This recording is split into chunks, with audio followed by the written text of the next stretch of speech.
My husband passed away on a Thursday in November, and by the following Saturday, my daughter-in-law was already asking about the filing cabinet. I did not think much of it at the time. Grief does strange things to your ability to read a room. You become soft in places that are usually guarded, and you miss things you would normally catch. I was 69 years old, and I had just lost the man I had shared a bed with for 41 years. And when my daughter-in-law, Heather, stood in the doorway of Harold's study and asked whether there was anything she could help organize, I thought she was being kind. Harold died of a stroke. He'd been a civil engineer with the city of Halifax for 32 years, and he was, until the very end, the kind of man who kept his desk in perfect order.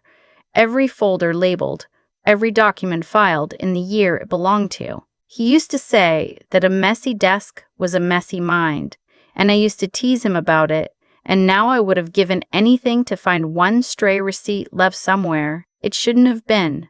Just one thing out of place that I could have pointed to and said, look, he was human too. The funeral was on the Tuesday. My son Derek and Heather drove up from Dartmouth, and my daughter Nora flew in from Vancouver.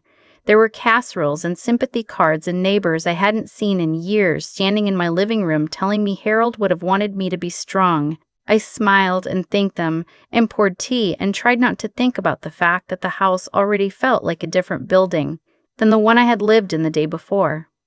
3 weeks after the funeral, Nora flew back to Vancouver.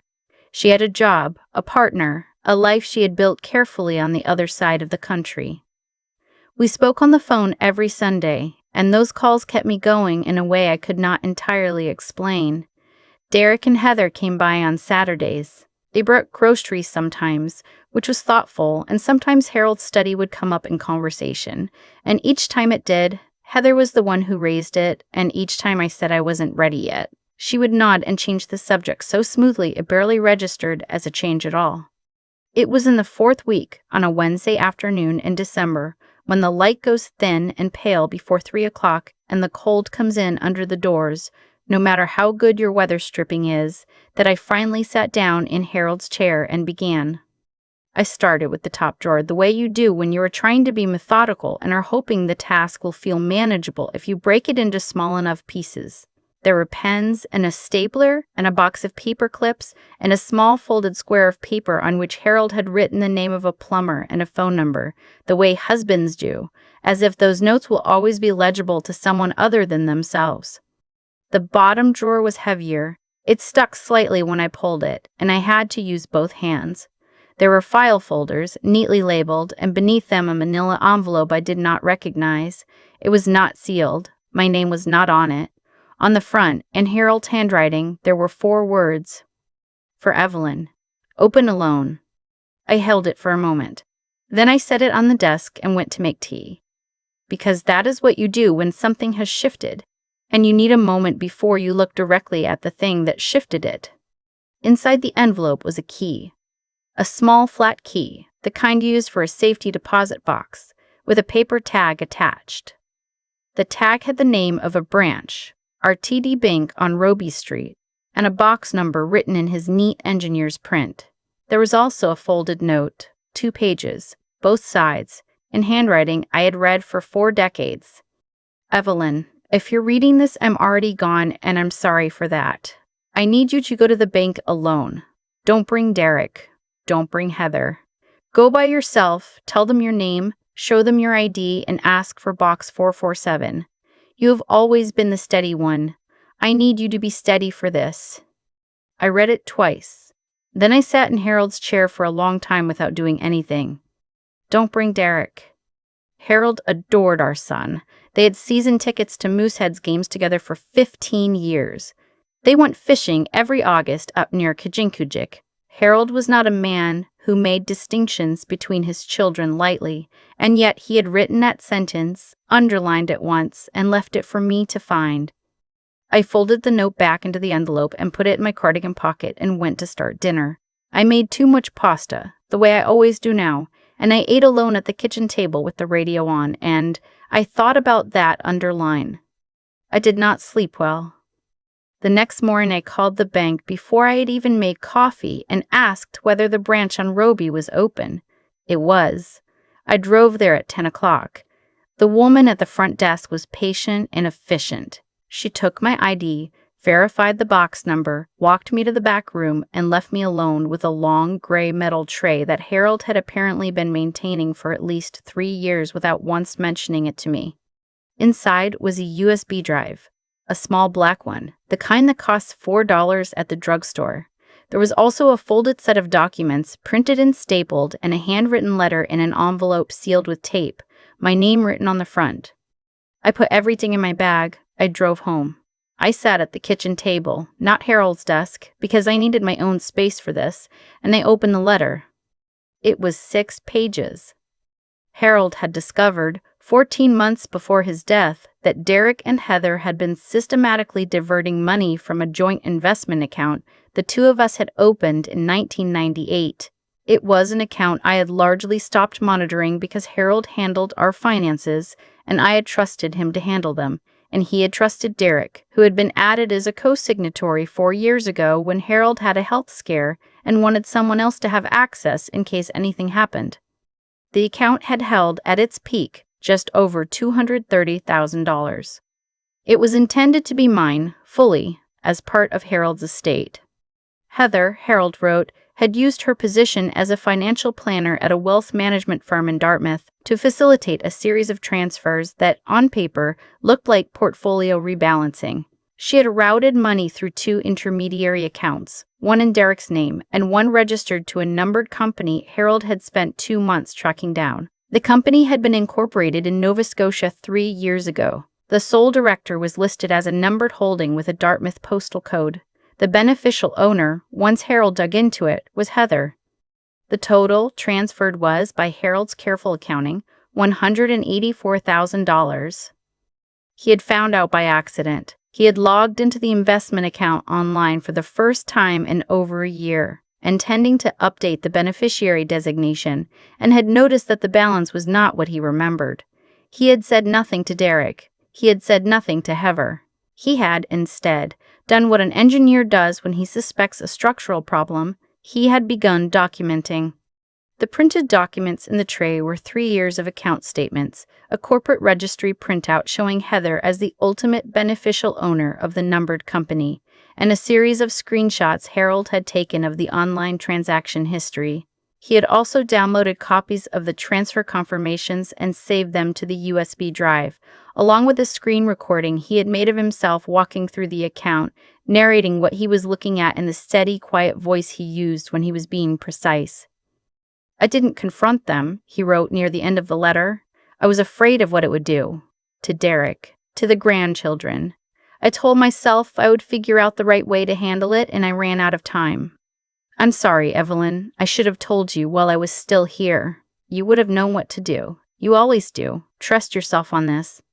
I set the letter down on the kitchen table. Outside, the December street was absolutely still. A neighbor's Christmas lights were blinking slowly on and off, red and green, and the whole thing seemed very far away from where I was sitting. I sat there for a long time. Then I picked up my phone and called Nora.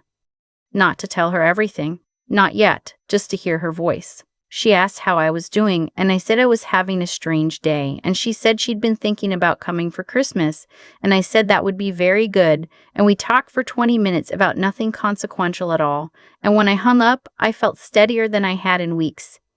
That evening, I began researching lawyers.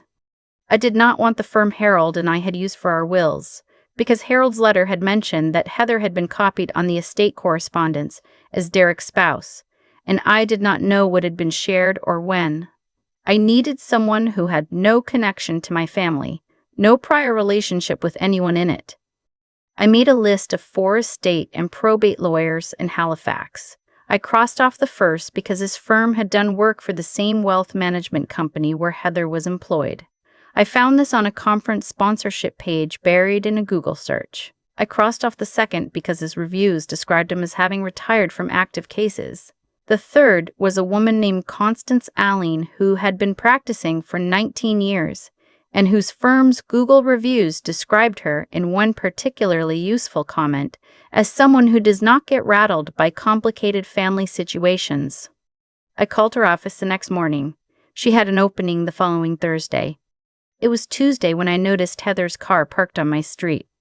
I was coming back from a walk. I had started walking every morning because the alternative was sitting in the house thinking, and I had decided motion was better than stillness. And I saw a white Volvo SUV idling 2 houses down. Heather drove a white Volvo. There are other white Volvos in Halifax. I noted it and kept walking. That evening she called. The tone was the same as always, warm and competent, the voice of someone who manages things professionally and brings that same quality to personal conversations.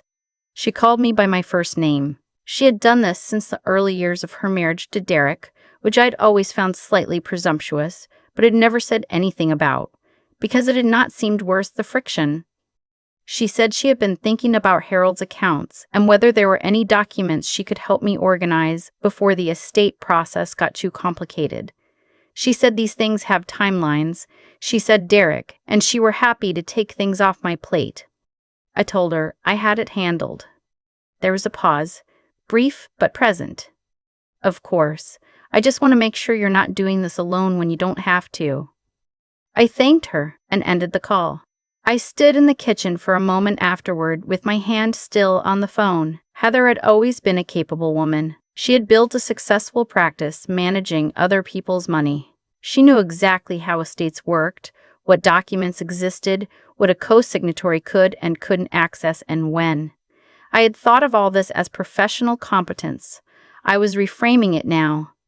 On Thursday, I drove to Constance Alleen's office on Barrington Street, took the elevator to the 3rd floor, and sat across from a woman with reading glasses on top of her head and a yellow legal pad and told her everything.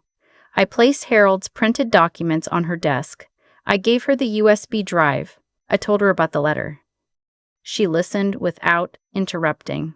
When I finished, she uncapped her pen. "Do you have the originals?" "I do," I said. She reviewed the account statements for several minutes in silence. Then she looked up at me. "Mrs. Okafor," she used my married name, which I appreciated. "Harold documented this very thoroughly." "He was an engineer," I said. "He documented everything." She nodded. "You have a strong case. The transfers are traceable, the corporate structure is identifiable, and the account modification that gave Derek co-signatory access does not appear to have included any authorization for transfers of this nature, or at this scale." She paused. "I'll be honest with you. The complicating factor is that your son is the co-signatory. That makes the paper trail messier, but it doesn't make it weaker." She filed the first formal documents within the week. She was precise in the way Harold had been precise, and there was something oddly comforting about that. She explained what she was doing in plain language, filing a formal objection with the estate trustee, requesting a full audit of the investment account, and submitting a referral to the Nova Scotia Securities Commission, which would involve Heather's employer and potentially her professional registration as a financial planner. The call from Derek came 9 days later. Not from Heather, from Derek. I had been waiting for this. His voice was controlled in the way it gets when he is managing something. Too careful. Like someone reading from a text he has rehearsed until it sounds natural, which is the opposite of natural. "Mom, I need to talk to you about what you've been doing." "What have I been doing, Derek?" "You hired a lawyer without telling us. You've triggered some kind of review." "I'm entitled to speak to a lawyer about my own estate." "Of course you are." A pause.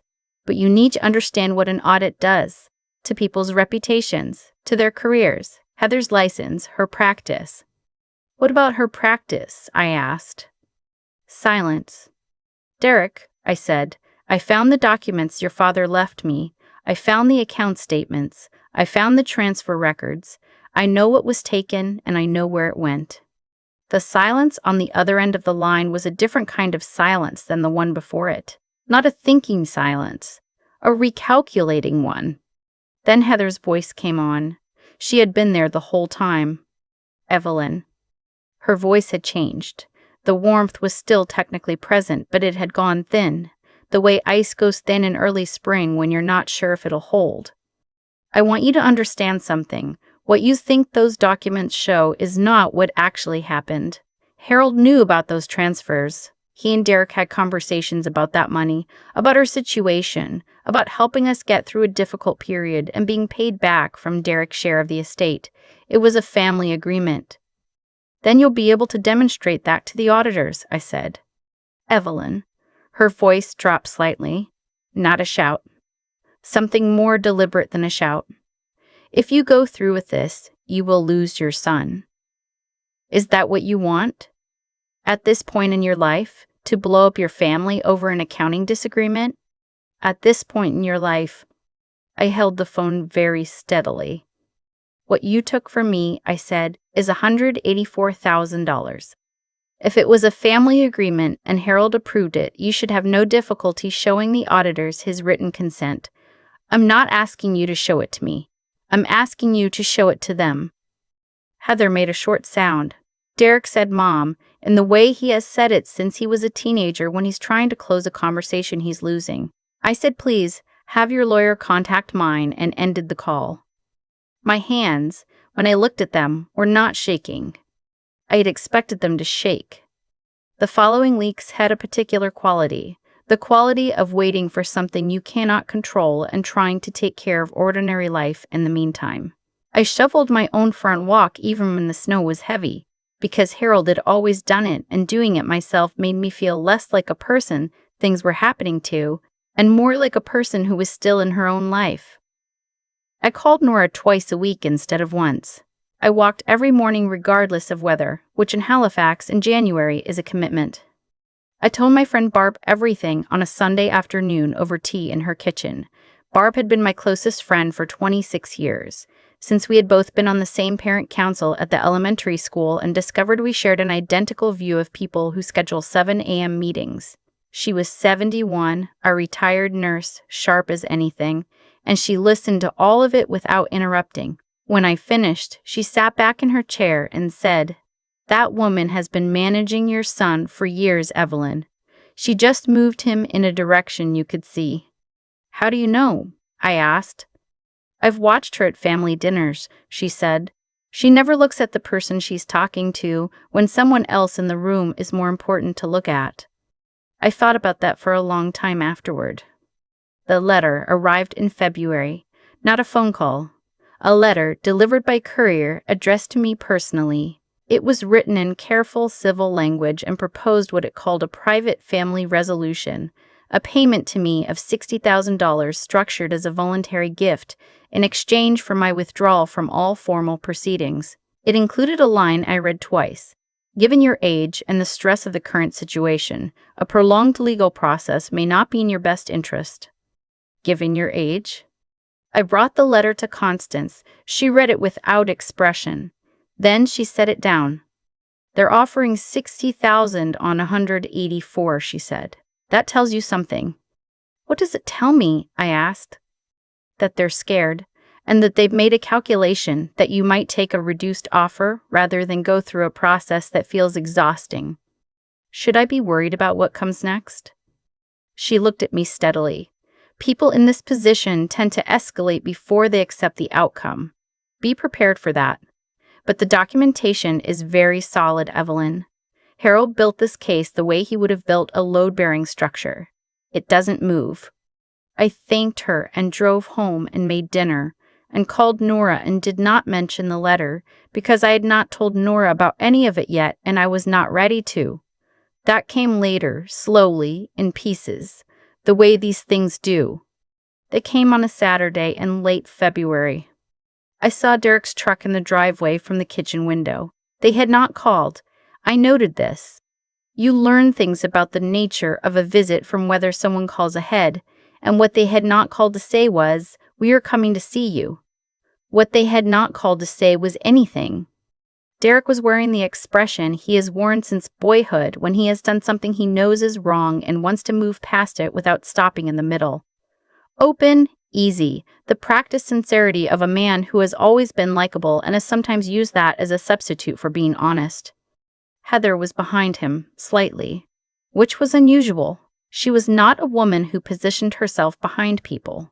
She was carrying a box from the bakery on Agricola Street, almond croissants, which she knew I liked. The box sat on my coffee table for the entire visit.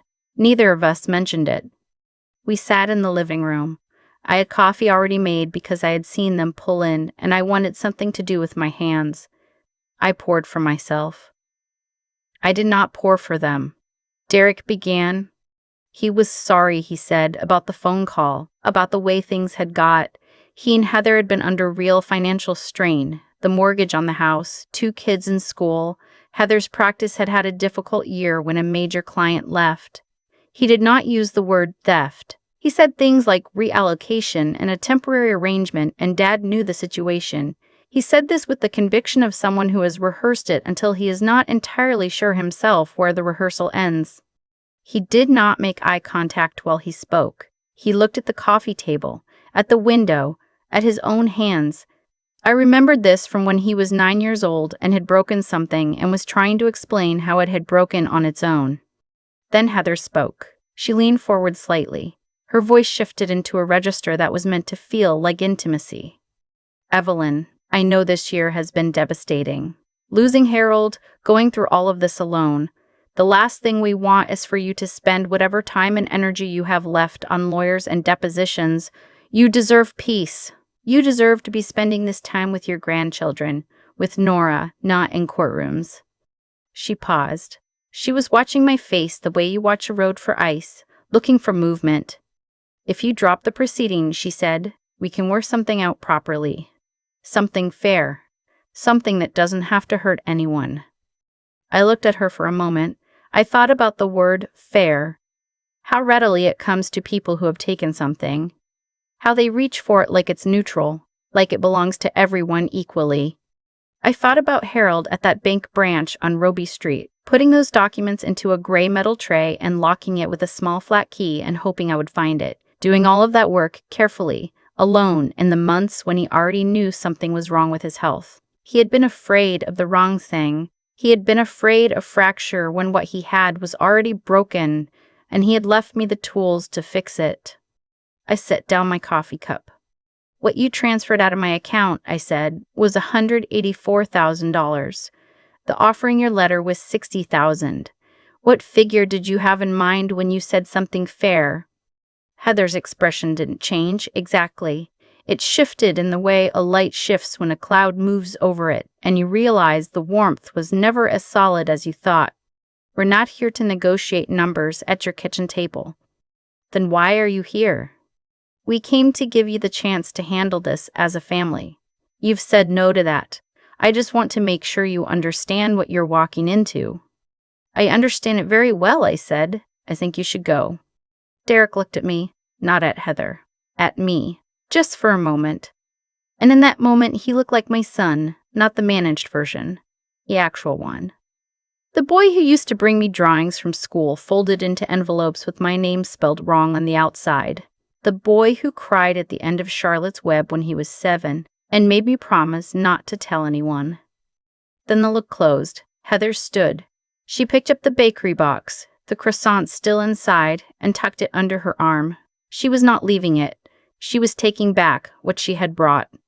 They left. I listened to the truck back out and go down the street. I sat very still for a while. I was frightened. I want to be honest about that, because I think sometimes people tell these stories and make themselves sound braver than they were. I was genuinely frightened, not of the legal process, but of the version of my family that was emerging from underneath the version I had believed in. It is one thing to lose a husband. It is another thing in the same year to lose the shape of your son. But underneath the fear was something Harold had said once, reviewing a project report for a junior colleague who had tried to cover a mistake rather than fix it. The cover always costs more than the correction. Always. He'd been right about so many things. The hearing was scheduled for the 3rd week of April in a civil courtroom at the law courts on Upper Water Street in Halifax. Constance prepared me the same way she prepared everything, thoroughly and without unnecessary softening. She walked me through the documents, the transfer sequence, the corporate registry, the digital trail Harold had preserved on the USB drive. She told me what to expect from Derek and Heather's lawyer, a man named, well, it doesn't matter what his name was, who primarily handled real estate transactions and whose familiarity with securities law, Constance said, was somewhat limited. She also told me what to expect from myself, that I might feel the pull to react when I should be still, that the most powerful thing I could do in that room was be exactly what I was, a 69-year-old widow sitting beside her lawyer with a folder of documentation that had been assembled by a careful, methodical engineer who had loved her. The morning of the hearing I dressed carefully, navy blazer, white blouse, sensible heels. I arrived before Derek and Heather. I found my seat beside Constance and folded my hands in my lap and waited. The courtroom was smaller than the ones on television, wood-paneled, institutional, with the particular stillness of official spaces. The judge was a man in his early 60s with wire-rimmed glasses who had clearly sat in rooms like this long enough to not be surprised by what people do to each other over money. There was something steadying in that. Derek and Heather came in together. Heather wore a structured gray blazer and carried herself with the composure of someone who has decided that composure is the only available resource. Their lawyer settled in beside them with the confidence of a man who has not yet fully understood the terrain. Their opening position was what Constance had predicted. The transfers had been made with Harold's full knowledge and verbal consent as part of an informal family arrangement intended to be repaid, and my challenge represented a misunderstanding of Harold's intentions. It was delivered smoothly and without apparent doubt. Constance's opening was quieter. She presented the documentary record in chronological order, account statements showing the original balance and each subsequent withdrawal, the corporate registry showing the numbered company and its connection to Heather, the transfer confirmations Harold had downloaded, and the screen recording Harold had made of himself, his voice calm and exact, walking through the account history and narrating what each transaction represented. The judge listened. His pen moved across his notepad steadily when Constance was presenting, less so when the other side was. Heather was called to testify. She was composed, deliberate, consistent. She described Harold as someone who had understood the situation fully, who had wanted to help the family, who had trusted her professional judgment and how the transfers were structured. She used the word partnership. She used the word collaborative. Constance cross-examined her on 3 emails Harold had saved to the USB drive. Emails between Heather and a colleague at her firm discussing the timing of the transfers and, in one message, the importance of finalizing the last movement before the estate process complicates access. "Can you explain," Constance said, "how this language is consistent with an openly agreed-upon family arrangement?" Heather said it was professional shorthand, that people in financial planning use that kind of language routinely. Constance showed her the second email. "In this message, you refer to the account holder's health situation as a favorable window. Can you explain what you meant by that?" The room went quiet. Not dramatically quiet, just quiet in the way rooms go quiet when something has been said that cannot be unsaid. Heather said it was a reference to general estate planning considerations.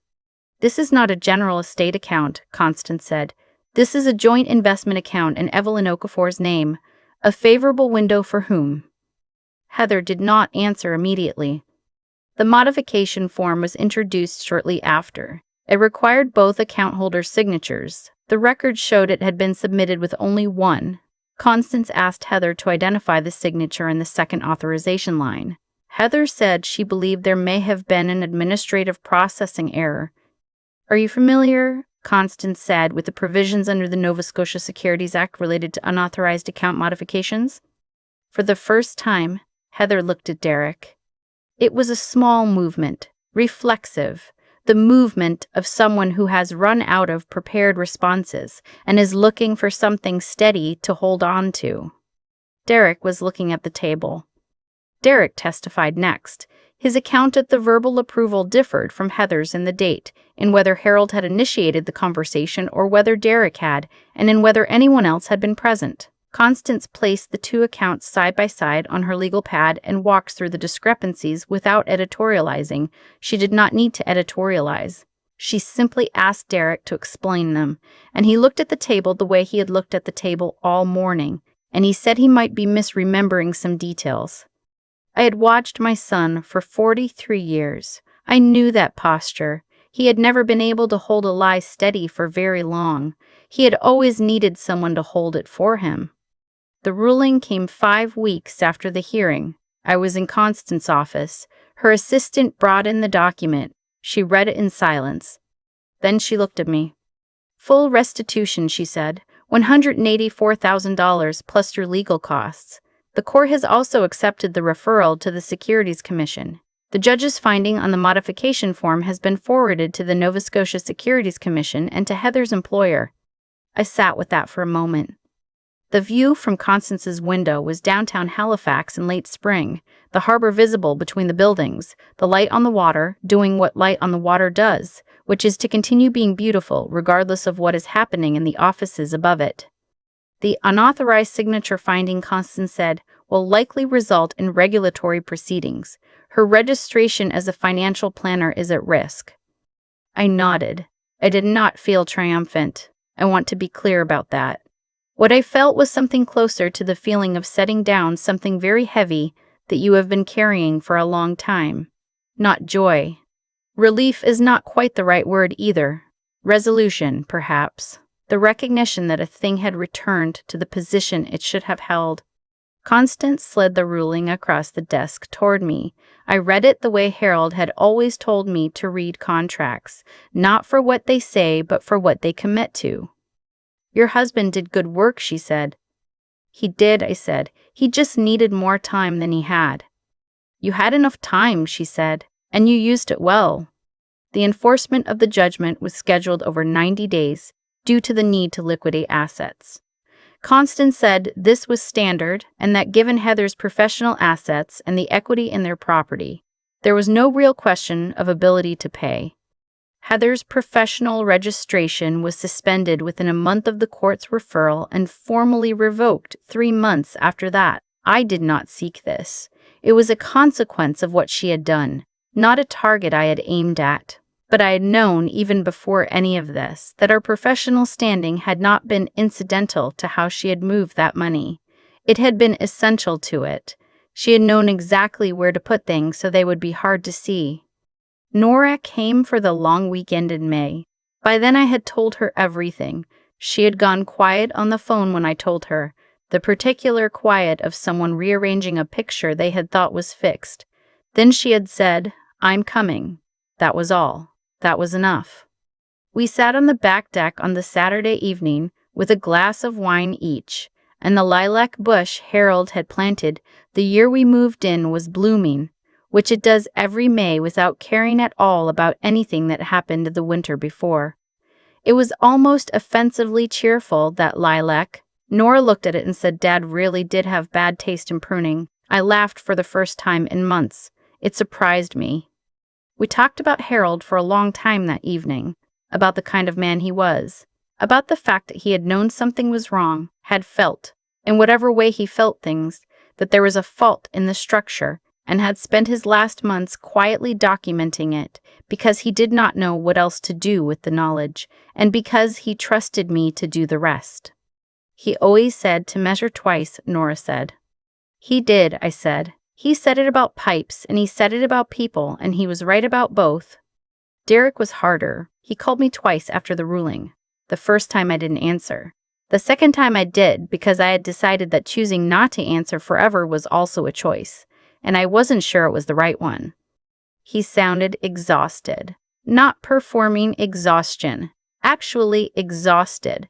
The kind that comes from holding two things that can't both be true and finally running out of the energy to keep holding them. I knew what was happening, he said. I want you to know that. I knew it wasn't right. I know, I said.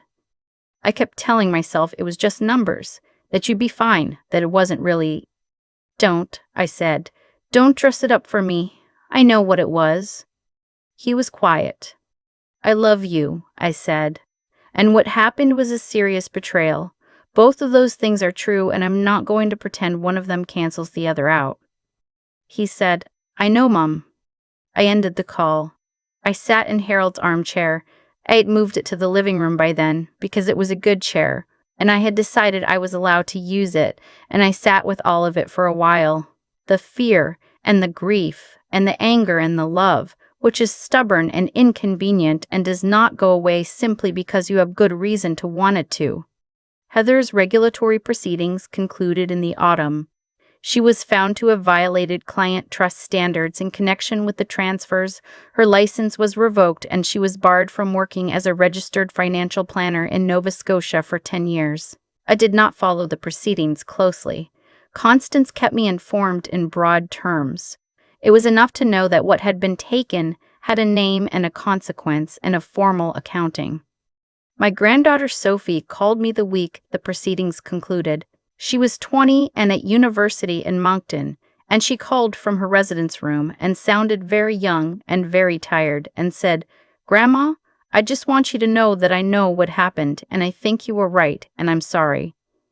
We talked for almost an hour. She ate her dinner while we talked, which I could hear through the phone, the clatter of a fork on a plate, the ordinary sounds of someone who is still in the middle of their life and doing fine. I told her I was not going anywhere and that none of this was her doing and that I loved her and expected her to come for Christmas. She came. She brought her roommate, who ate 3 helpings of everything and thanked me 4 times. It was, genuinely, a good Christmas. I kept walking in the mornings. I joined a grief support group at the community center on Quinpool Road, which I had resisted for months in the way I resist most things that require me to sit in a circle of strangers and be seen. I went because Barb had been gently suggesting it, and because I had learned over the course of that year that resisting things that are good for you is a habit worth examining.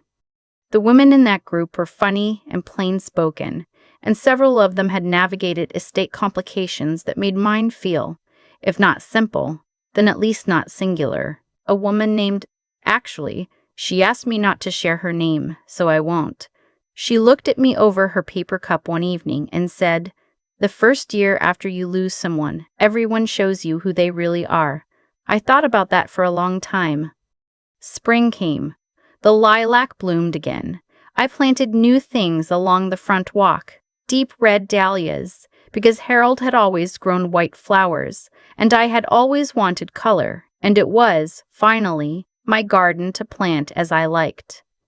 Harold used to say that the most important part of any structure is the foundation, and that most people only think about the foundation after something has gone wrong. I think about that differently now. I think the foundation is also what you build from after. It does not disappear because something above it failed. It holds, and you build again on top of it, and if you chose the right foundation in the first place, the new thing is stronger than the old one was. I am 69 years old, and I am still here, and the dahlias are coming up along the front walk, and that is, on balance, exactly what I needed. I keep coming back to the dahlias. I planted them along the front walk in spring, deep red ones, because Harold had always chosen white, and I had always wanted color, and it had never quite felt like my decision to make. It does now. Small things become significant when you've spent a year learning what belongs to you and what doesn't. What I went through with my son and his wife was not the kind of thing you ever expect to find waiting for you on the other side of grief. You lose your husband, and then you find out that the people you were still counting on had already been counting something else entirely. There's a particular kind of pain in that. Not the sharp pain of a sudden loss, but the slower kind, the kind that rewrites things you thought were settled. But here's what I've come to understand. Sitting in Harold's armchair on the quiet evenings when the house is still, what happened was not random. It followed a logic. Heather was careful and capable, and she had calculated, correctly, that a grieving woman in her late 60s might not look too closely at the numbers. She had calculated that grief makes people soft, and that soft people can be managed. What she hadn't calculated was Harold. What she hadn't calculated was that the man she had been moving money around had spent 2 years building a quiet, meticulous record of everything she had done, because that was who Harold was. He could not confront it directly, but he could not leave me without the truth either. That was his integrity, even at the end, even when he was frightened. I think about integrity differently now than I did a year ago. I used to think of it as a grand thing, a quality that shows up in big moments. But what Harold showed me is that integrity is mostly a series of small, private decisions that nobody sees. Every time he sat at that desk and printed another statement and put it in that tray, nobody was watching. Nobody was going to thank him for it. He did it because it was the right thing to do and because he trusted me to find it. That is what good character actually looks like. Not the moments when you're being observed, but the ones when you're not. And then there's the question of what to do when you're the one who finds the evidence. When you're 69 and exhausted and someone you love is on the other side of the situation, I won't pretend it was straightforward. I was genuinely frightened. I second-guessed myself more than once in those early weeks. But I had watched Harold my whole marriage. I had watched him look at a problem until he understood it, and then address it without drama, methodically, one step at a time. I tried to do the same. I made a list. I crossed off names. I drove to an office on Barrington Street and told the truth to a stranger with a yellow legal pad. That took something. Not courage in the cinematic sense. Just the willingness to keep going when stopping would have been easier. What I want to say to anyone who is somewhere in the middle of something like this is that your age is not a liability. The people who want to take advantage of you will try to make you feel like it is. They'll use phrases like, at this point in your life, and whatever time and energy you have left, and what they mean is, you should be tired enough to give up. Don't give them that. The same years that have made you tired have also made you patient and careful and harder to fool than they think. The dahlias will come back next year. Harold's lilac is already budding. The garden doesn't know anything about betrayal or courtrooms or the particular weight of the year I just survived. It just keeps growing, which is, I've decided, a reasonable thing to do.